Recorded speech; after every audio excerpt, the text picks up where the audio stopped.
വാരപ്പെട്ടി പഞ്ചായത്തിലെ പിടവൂരിൽ പ്രവർത്തിക്കുന്ന പാറമടയുമായി ബന്ധപ്പെട്ടുള്ള തർക്കവും സമരവും സംഘർഷത്തിലേക്ക് നീങ്ങുന്നു.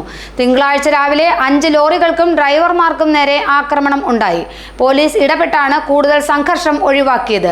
വലിയ ലോറികൾ നിരന്തരം ഓടുന്നത് മൂലം റോഡ് തകരുന്നതായും പ്രാദേശികമായുള്ള ചെറിയ ലോറികൾക്ക് ലോഡ് നൽകുന്നില്ലെന്നുമാണ് പ്രതിഷേധക്കാരുടെ ആരോപണം. പിടവൂരിലെ പാറമടയിൽ നിന്നും ലോഡ് നൽകുന്നതുമായി ബന്ധപ്പെട്ട് നടത്തിപ്പുകാരും പ്രദേശത്തെ ലോറി ഡ്രൈവർമാരുമായി തർക്കം നിലവിലുണ്ട്. ഇതിന്റെ തുടർച്ചയായാണ് തിങ്കളാഴ്ച പ്രശ്നങ്ങളുണ്ടായത്. പാറമടയിൽ നിന്നുള്ള റോഡിൽ വലിയ ഭാരവാഹനങ്ങൾ ഓടാൻ അനുമതിയില്ലെന്ന് കാണിച്ച് പ്രദേശത്തെ ലോറി ഡ്രൈവർമാർ രംഗത്തു വന്നിരുന്നു. ഇതിനു പിന്നാലെയാണ് ടോറസ് ലോറികൾക്ക് നേരെ ആക്രമണം ഉണ്ടായത്. ഗ്ലാസുകൾ കല്ലെറിഞ്ഞ് തകർക്കുകയും ഡ്രൈവർമാരെ ആക്രമിച്ചെന്നുമാണ് പരാതി.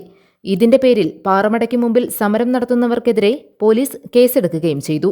എന്നാൽ ആക്രമണത്തിന് പിന്നിൽ തങ്ങളല്ലെന്നും തങ്ങളെ കേസിൽ കുടുക്കാൻ ആസൂത്രിതമായി നടത്തിയ ശ്രമമാണിതെന്നുമാണ് ഡ്രൈവർമാരുടെയും ഒപ്പമുള്ള നാട്ടുകാരുടെയും ആരോപണം.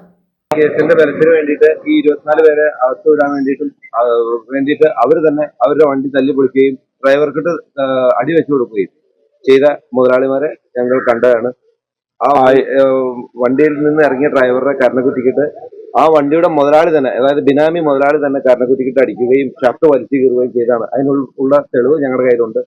നാട്ടിലുള്ള ലോറികൾക്ക് നൽകാതെ വലിയ ടോറസുകളിൽ വിദൂര പ്രദേശങ്ങളിലേക്ക് പാറക്കല്ല് കയറ്റിവിടുന്നുവെന്ന് ആക്ഷേപമുണ്ട്. ഇതുമായി ബന്ധപ്പെട്ടാണ് പാറമടയും പ്രദേശത്തെ ചെറിയ ലോറിക്കാരും തമ്മിൽ പ്രശ്നങ്ങൾ തുടങ്ങിയത്. വലിയ ഭാരവാഹനങ്ങൾ നിരന്തരം ഓടി റോഡുകൾ തകരുന്നതായി നാട്ടുകാർക്ക് പരാതിയുണ്ട്. ഈ റോഡ് വാരപ്പെട്ടി പഞ്ചായത്തിലെ പഞ്ചായത്ത് റോഡാണ്.